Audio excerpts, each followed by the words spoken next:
स्वस्ति पंथा मनोचरिमा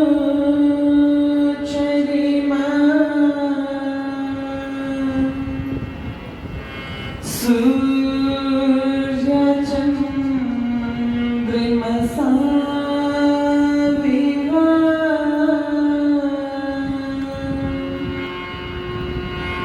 पुनरेदग्ता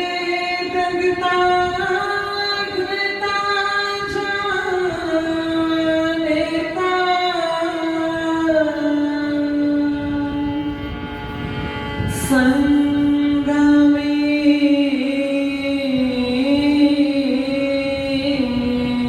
मही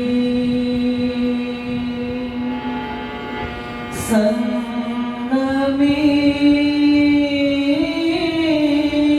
मही संगमे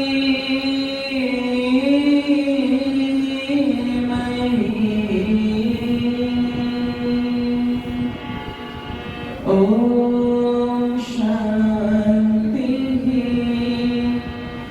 शांति शांति।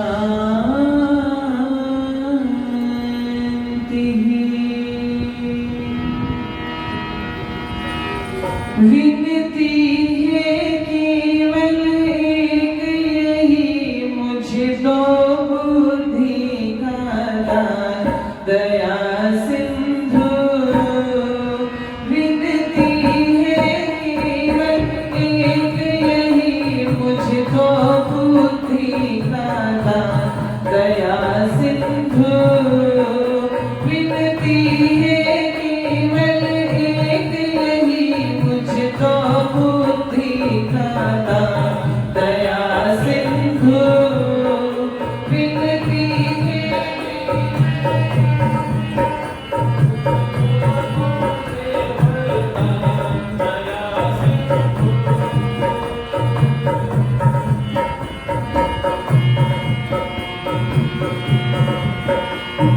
शुभ कर्मों में लगन लगे, उर्मी वैदिक ज्योत जगे। शुभ कर्मों में लगन लगे, उर्मी वैदिक ज्योत जगे। परमार्थ के भाव जगे और द्वेष भावना दूर भगे। अज्ञान मिटे सब शीघ्र मेरा हो, हित अनहित का ज्ञान दया सिंधु। अज्ञान मिटे सब शीघ्र मेरा हो, हित अनहित का ज्ञान दया सिंधु। विनती है केवल एक यही, मुझे दो बुद्धि का दान दया सिंधु। विनती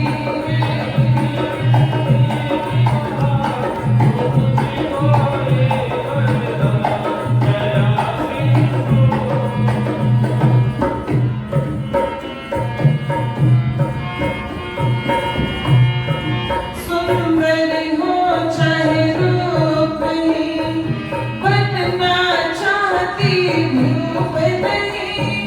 सुंदर हो चाहे रूप नहीं, बनना चाहता भूप नहीं।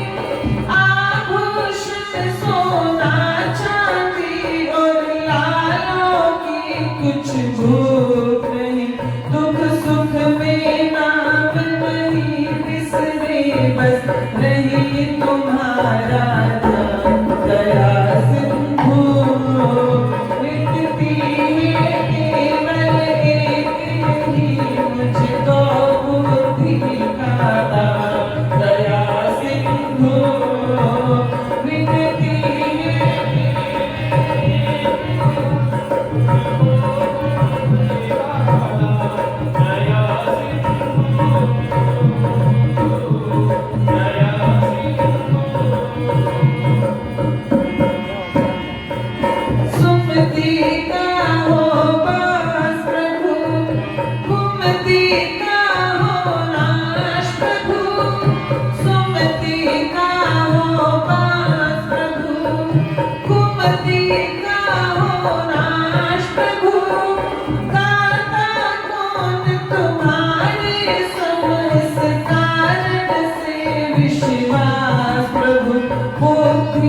करो मीरा कल्याण दया सिंधु विनती है केवल एक यही मुझको बुद्धि का दान दया सिंधु विनती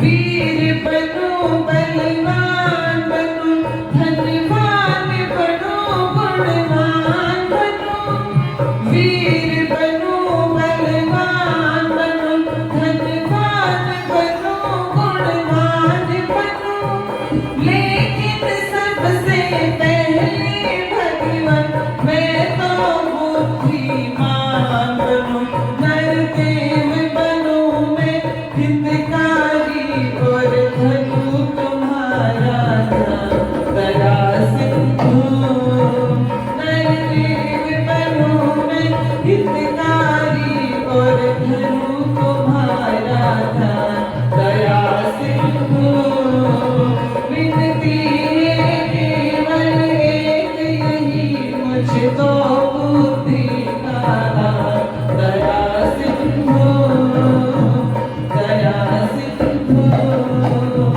दया सिंधु दया सिंधु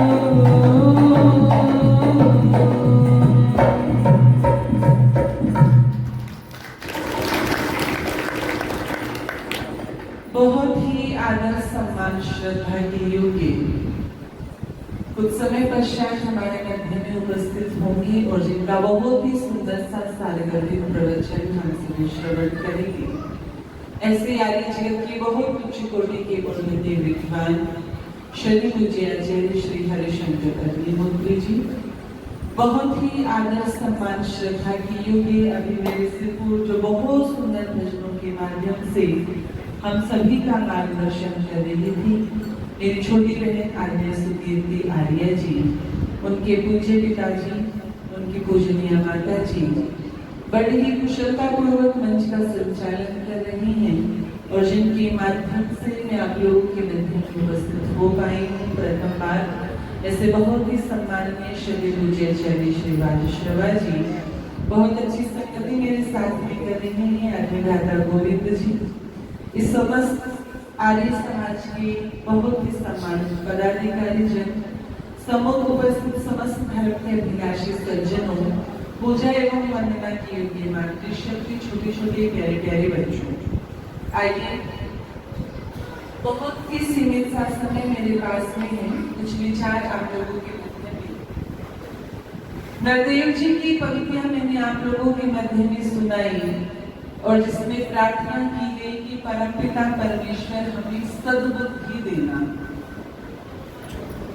जब हम गायत्री मंत्र को पढ़ते हैं गायत्री मंत्र को बोलते हैं जिसे बुद्धि का मंत्र भी कहा जाता है उस गायत्री मंत्र के माध्यम से ये नहीं कहा जाता कि हमारी इस बुद्धि को परमात्मा हमें बुद्धि देना अपितु वहां पर क्या कहा जाता है परमात्मा हमें सद्बुद्धि देना क्योंकि बुद्धि तो एक चोर के पास में भी है बुद्धि एक डाकू के पास में भी है बुद्धि किसी ऐसे व्यक्ति के पास भी है जो गलत काम कर रहा है तो ये परमपिता परमेश्वर बुद्धि तो सबको देकर के भेजता है दुनिया में ऐसा कोई व्यक्ति नहीं है जिसको परमात्मा ने बुद्धि ना दी हो कम ज्यादा हो सकती है लेकिन बुद्धिहीन कोई नहीं होता ऐसे ही इस भजन के माध्यम से परमात्मा से प्रार्थना की जा रही थी परमात्मा हमें ये बुद्धि देना और ये बुद्धि हमेशा सद्मार्ग की तरफ चलती रहे अच्छे मार्ग की तरफ चलती रहे यही हम आपसे प्रार्थना करते हैं क्योंकि जब ये बुद्धि विपरीत हो जाती है तो फिर विनाश होने में समय नहीं लगता इसलिए आपने सुना होगा विनाश काले विपरीत बुद्धि जब विनाश होना होता है तो फिर ये बुद्धि भी विपरीत कार्य करती है और कैसे विपरीत कार्य करती है आइए बस एक छोटा सा उदाहरण राम मंदिर बना है अयोध्या के अंदर हम सभी बहुत प्रसन्न हैं बहुत खुश हैं कितना लंबा संघर्ष चला और हमने वो विजय प्राप्त की। और हमारे महापुरुष जो इतिहास में एक नाम रखते हैं, और दो व्यक्तित्व ऐसे हैं यदि हम इतिहास से उनको निकाल दें तो फिर हिंदू जाति के पास कोई इतिहास बचता नहीं है। मर्यादा पुरुषोत्तम राम जी और योगेश्वर कृष्ण महाराज। आप जब उस वाल्मीकि रामायण को पढ़ेंगे तो वहां पर वो प्रसंग आता है कि श्री राम जी को राजा बनाने की घोषणा हो गई है। अयोध्या को दुल्हन की तरह सजा दिया गया है। सारे अयोध्यावासी प्रसन्न हैं, बहुत खुश हैं। मंथरा छत के ऊपर चढ़ती है और छत के ऊपर चढ़ती है और जब देखती है अयोध्या को सजाया जा रहा है तो पूछ रही है किस खुशी में इस अयोध्या को सजाया जा रहा है, क्या कारण है, ऐसी क्या खुशी अयोध्या में छाई है जो इस अयोध्या को दुल्हन की तरह सजा दिया गया है। तो किसी ने कहा कि आपको पता नहीं है कि दशरथ के बड़े पुत्र राम का राज्याभिषेक होगा, राम को राजा बनाने की घोषणा हुई है, इसलिए इस अयोध्या को सजाया गया है। इस बात को सुनते ही मंथरा दौड़ी दौड़ी किसके पास में गई? कैकेयी के पास में गई और कैकेयी को जाकर जब ये बताया कि राम को राजा बनाया जा रहा है तो कहा कि कैकेयी ने अपने गले का हाथ उतार करके मंथरा को दे दिया कि इतनी अच्छी खबर सुनाई, बता मंथरा तुझे और क्या चाहिए, जो उपहार तू मांगेगी वो उपहार में तुझे दूंगी। तूने इतनी अच्छी खबर सुनाई कि राम राजा बनेगा। और जब ये बात कही तो मंथरा कहती शायद आपने ध्यान से सुना नहीं, मैंने ये नहीं कहा कि कैकेयी का बेटा भरत राजा बन रहा है, मैं ये कह रही हूँ कि कौशल्या का बेटा राम राजा बन रहा है। कैकेयी कहती हाँ मैंने सुन लिया, अरे वो राम तो मुझे अपनी माँ से भी ज्यादा प्यार करता है मंथरा, इसमें कोई बड़ी बात नहीं है, मैं बहुत प्रसन्न हूँ, बहुत प्रसन्न। मंथरा बार बार प्रयास करती है, बार बार, और अपने उस प्रयास में सफल हो जाती है। और क्या कहकर सफल हो जाती है?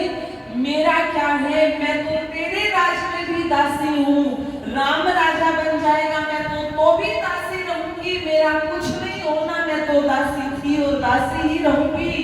तू अपना सोच, यदि राम राजा बन गया तो राम तो अपनी माँ कौशल्या को ही महत्व देगा, उसे ही प्राथमिकता देगा, तुम्हें कौन पूछेगा।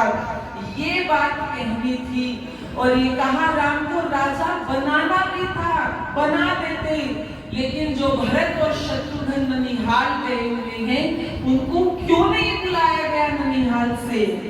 क्या कारण है कि उनको सूचना तक नहीं दी गई? और यही वो बीज था मंथरा का जो कैकेयी के अंदर बो दिया गया, और वो बीज ऐसा जाके बोया गया कि कैकेयी भी सोचने पर मजबूर हो गई, सोचने पर मजबूर हो गई और कहा कि देखो कान भरना तो ऐसा होता है कि पत्थर के अंदर भी दरार ला देता है। और ये मत सोचना कि ये मंथरा त्रेता में ही थी, ये मत सोचना उस समय तो केवल वो एक मंथरा थी, आज तो घर घर में मंथरा है, हर घर में। क्या होगा आप विचार करना, चिंतन करना। जिस कैकेयी के लिए ऋषि दयानंद जी महाराज ने सत्यार्थ प्रकाश के अंदर लिखा, कोट किया, क्योंकि देवासुर संग्राम में प्राण बचाए थे कैकेयी ने महाराज दशरथ के, और उस समय खुश होकर के 2 वर दिए थे। तो कैकेयी ने कहा था कोई बात नहीं, समय आने पर मांगूंगी। तो कैकेयी मंथरा से कहती है मंथरा मुझे तो कुछ समझ में नहीं आ रहा, अब तू ही मुझे उपाय बता दे कि क्या करना है, तू ही मुझे उपाय बता। एक रानी दासी से पूछ रही है कि तू बता, तू ही कोई रास्ता बता सकती है, मैं क्या करूं। विनाश काले विपरीत बुद्धि, जब विनाश होना होता है तो बुद्धि ऐसे विपरीत हो जाती है। उस समय मंथरा कहती है बस जो 2 वर दिए थे वो 2 वर मांगने का समय आ गया है। पहले वर में राम को वनवास भेज देना 14 वर्षों के लिए, और दूसरे वर में भरत के लिए राजगद्दी। और जब ये बात कही कि राम को 14 वर्ष के लिए वनवास भेज देना, उस समय कैकेयी ने मंथरा, राम को वनवास भेजने की क्या आवश्यकता है? राम को वनवास भेजने की क्या जरूरत है? तो उस समय मंथरा कहती है, कैकेयी, क्या तुम राम को नहीं जानती? क्या तुम अपने बेटे भरत को नहीं जानती? यदि राम अयोध्या में रहेगा तो भरत उस राजगद्दी पर कभी भी नहीं बैठेगा। इसलिए राम को भेजना तो सबसे ज्यादा आवश्यक है, सबसे ज्यादा। और ये बात कही और कोप भवन की तरफ जब चलने लगी तो मंथरा कहती है, ऐसे जाओगी कोप भवन की तरफ इतनी सुंदर साड़ी पहन के, इतने जेवर पहन करके कोप भवन में जाओगी तो क्या महाराज दशरथ तेरी बात मानेंगे? ये सारे जेवर उतार, फटी पुरानी साड़ी पहन, चेहरे पर उदासी के भाव लेकर के जा और ऐसे विचार करना, ऐसे अपने आप को पेश करना जैसे तुमसे बड़ी दुखियारी कोई दुनिया में नहीं है। मंथरा कहती चली गई और कैकेयी मानती चली गई, कोप भवन में गई, जमीन पर जाकर के लेट गई। महाराज दशरथ कैकेयी का पता पूछ रही है तो किसी ने कहा कोप भवन की तरफ जाते हुए देखा है। कोप भवन में पहुंचे हैं महाराज दशरथ, और महाराज दशरथ ने जब कैकेयी की उस स्थिति को देखा, कौन सी स्थिति को, तो लिखी थी बहुत सुंदर पंक्तियां, हुए अंग शिथिल राजा के, कैकेयी को निहार के, आई हो कैसे यहाँ गहने उतार गए, आई हो कैसे यहाँ गहने उतार गए, हुए अंग शिथिल राजा के, कैकेयी को निहार गए, आई हो कैसे यहाँ गहने उतार गए, आई हो कैसे यहाँ गहने उतार गए।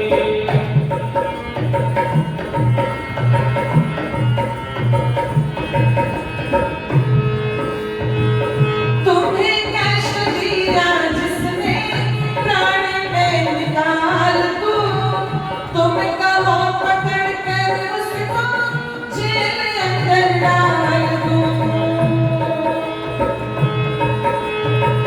तुम्हें कष्ट दिया जिसने प्राण में निकाल दो, तुम कहो पकड़ कर उसको जेल अंदर डाल दो, खाल दो उतार उसकी, खाल दो उतार उसकी, बेदोष मार गए, आई हो कैसे यहाँ गहने उतार गए, आई हो कैसे यहाँ गहने उतार गए, हुए अंग शिथिल राजा के, कैकेयी को निहार गए, आई हो कैसे यहाँ गहने उतार गए, आई हो कैसे यहाँ गहने उतार गए।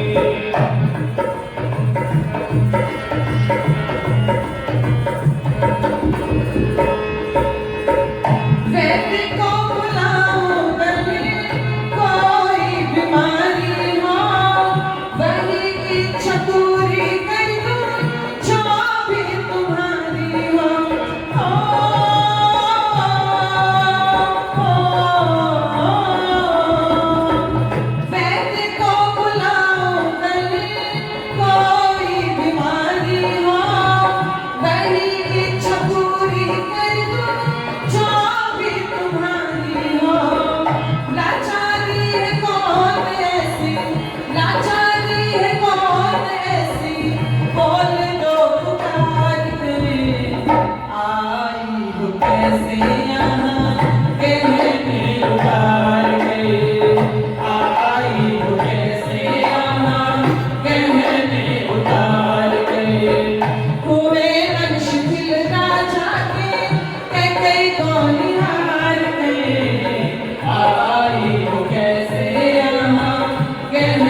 और आई वो कैसे यहाँ गहरी उतार कर जब ये स्थिति कैकेयी की महाराज दशरथ ने देखी तो समय महाराज दशरथ ने कहा, देवी क्या तुम्हें किसी ने कुछ कह दिया है? यदि किसी ने कुछ कहा है तो मुझे उसका नाम बताओ, वैद्यों से उसके शरीर की खाल को उतार दूंगा।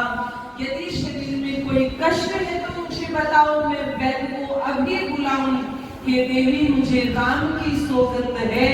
इस दशरथ के मन में कोई छल कपट नहीं है, तुम्हारी स्थिति हुई कैसे है? तो उस समय कैकेयी ने कहा कि कहाँ कैकेयी ने राजन कह के भूल जाते हो और मेरे दो वरदानों को देना नहीं चाहते हो, और कहा कि नरेश अपने वचनों को विसार कर। जब ये बात कही तो उस समय महाराज दशरथ ने कहा, है देवी हो सकता है मुझे याद ना हो, बताओ तुम्हें क्या चाहिए उन दो वरदानों में। और जब अपने दो वरदान मांगे, भरत को राजगद्दी चाहिए देवी, मैं मेरे बेटे राम को जानता हूँ, मैं राम को कहूंगा और राम राजगद्दी का त्याग ना करे, ऐसा नहीं हो सकता। मैं जानता हूँ क्योंकि राम जानता है उस वेद की बात को, अनुव्रता पितु पुत्रो, कि पुत्र पिता के व्रतों का पालन करने वाला होना चाहिए। वो राम पिता के व्रतों का पालन करने वाला है, पिता की आज्ञा का पालन करने वाला है, उस राजगद्दी पर बैठ जाएगा। और जब दूसरा वरदान मांगा कि 14 वर्ष के लिए राम को वन में प्रस्थान चाहिए, तो उस समय तो मानो महाराज के पैरों के नीचे से जमीन खिसक गई हो। और उस समय बार बार अनुनय विनय कर रही है महाराज दशरथ कैकेयी से, कैकेयी इस वर के बदले चाहे तो मेरे से 10 वर मांग ले, लेकिन राम को वनवास मत भेज। क्यों? क्योंकि उस राम के अंदर मेरे प्राण बसते हैं और इस बात को तू भी जानती है। तू भी जानती है कि उस राम के बिना मैं जीवित नहीं रह सकता, जीवित नहीं रह सकता। यदि राम वन चले गए तो तुम्हें विधवा का जीवन जीना पड़ेगा। अरे अभी तो उसके जीवन में सुख के दिन आए थे, कभी उसको मुनि विश्वामित्र ले गए युद्ध के लिए, कभी कुछ हो गया, कभी कुछ हो गया। आज ये समय उसके जीवन में आया तो तुम भी उसे वन भेजने के लिए तैयार हो गई। इस वर के बदले चाहे तो कुछ और मांग ले, बस राम को वनवास मत भेज, मैं तेरा एहसान मानूंगा, एहसान मानूंगा।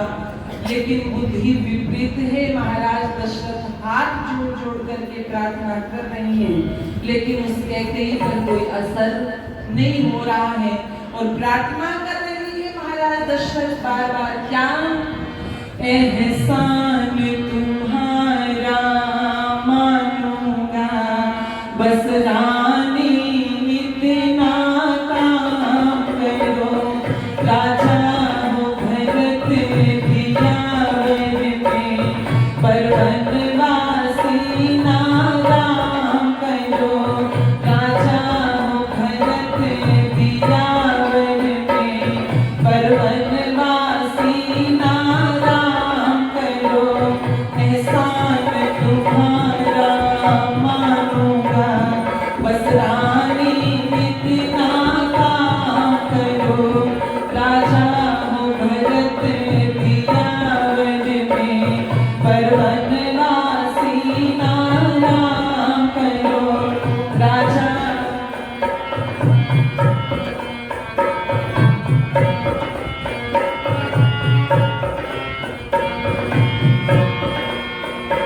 इस वर के बदले तो ले लो ना, दखल तुम्हारी बात में तुम सिर हाजिर है रघुवंशी का, तुम मांग काट तेरे हाथ में तुम, इसलिए तुम्हें विनय करूं, गुलगुल दीपक नामा करो, एहसान तुम्हारा मानूंगा, बस रानी इतना काम करो, राजा हो भरत दिया पर वनवासी ना राम करो, राजा हो भरत दिया।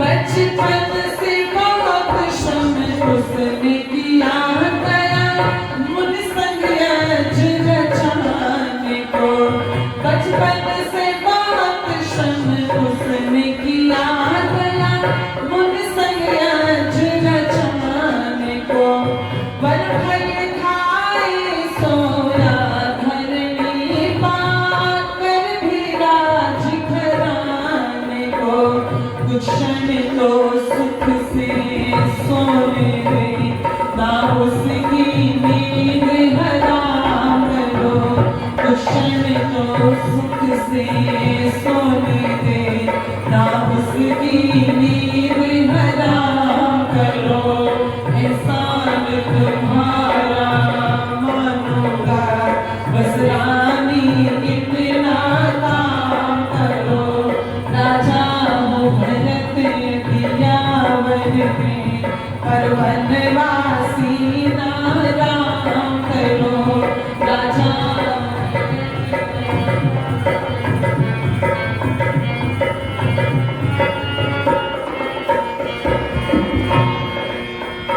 आजा पालन तेरा भी किया तब, समझाना निज माता से, आजा पालन तेरा भी किया समझाना तुम निज माता से, तू कैसी उसकी जननी है, कर चुना घात को भ्राता से, सेवक बन कर ही रहने दे, नाम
निश्चय ही विधिवातु होगी ना, लोक विधाता पाएंगे।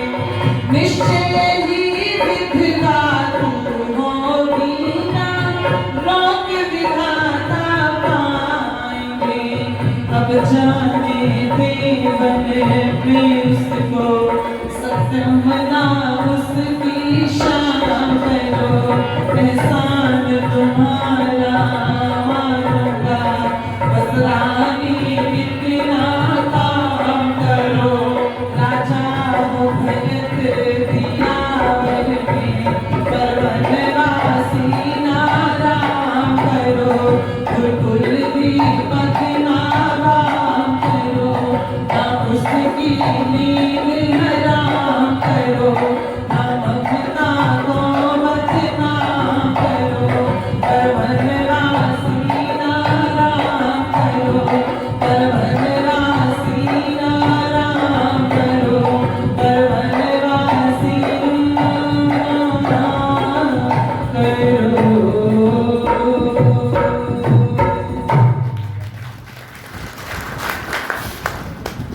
ये बात बार बार महाराज दशरथ कह रहे हैं, लेकिन कहते एक ही बात कह रही है।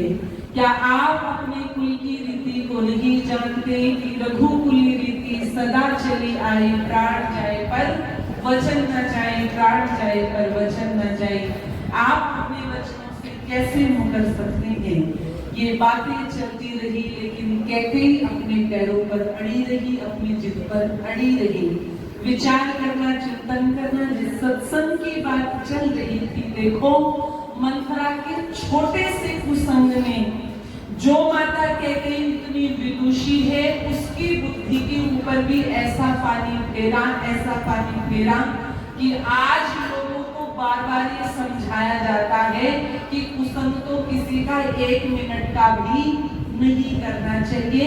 ये कुसत्संग, ये कुसंग कैसे बुद्धि भ्रष्ट कर देता है, इससे बड़ा उदाहरण आपको नहीं मिलेगा। तो आओ अपने जीवन के अंदर हमेशा सत्संगी बने रहे, कुसंगों से बचें, अपनी बुद्धि को हम भ्रष्ट होने से बचाएं, हमेशा अच्छी बातों में विचरण करते रहें, तो निश्चित रूप से जीवन के अंदर समस्याओं से बचे रहेंगे। जिन भी आर्यजनों ने ये राशि देकर मुझे आशीर्वाद प्रदान किया है, सभी का बहुत बहुत धन्यवाद। वेद कथा के साथ राम कथा